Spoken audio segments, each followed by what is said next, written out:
అనే సందేహం ఎక్కువ మంది నుంచి వస్తోంది. కేంద్ర ప్రభుత్వం పాన్ 2.0 ప్రాజెక్టును ఆన్లైన్లో చిరునామాను అప్డేట్ చేయడంతో క్యూఆర్ కోడ్ కలిగిన పాన్ కార్డును పొందొచ్చు.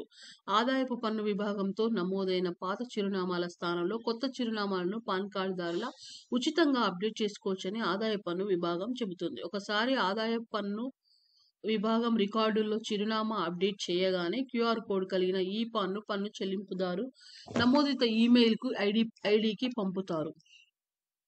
₹50 ఫీజు చెల్లించి పాన్ కార్డును ప్రింట్ చేసుకోవచ్చు. సాధారణంగా పాన్ కార్డుపై చిరునామా ఉండదు.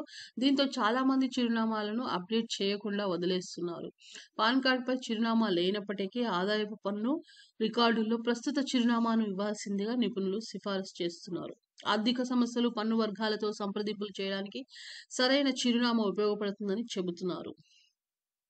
ముఖ్యమైన సమాచారాన్ని సకాలంలో పొందడానికి పాన్తో తాజా చిరునామాను అప్డేట్ చేస్తే మంచిదని చెప్తున్నారు. సో గైస్, ఇప్పుడు ఆన్లైన్లో చిరునామా మార్చుకోండి. ఆదాయపు పన్ను విభాగ ప్రకారం పాన్ కార్డుదారులు తమ చిరునామాను ఉచితంగా మార్పు చేసుకోవచ్చు. ఆదాయపు పన్ను రికార్డుల్లో చిరునామాను అప్డేట్ చేసేందుకు ఆధార్ నుంచి సమాచారాన్ని తీసుకుంటారు. ఆధార్తో పాన్ కార్డును అనుసంధానం చేసుకున్న వారు ఈ సౌలభ్యాన్ని వినియోగించుకోవచ్చు. తద్వారా ఆధార్ ప్రకారం పాన్ డేటాబేస్లో చిరునామాను మార్చుకోవచ్చు.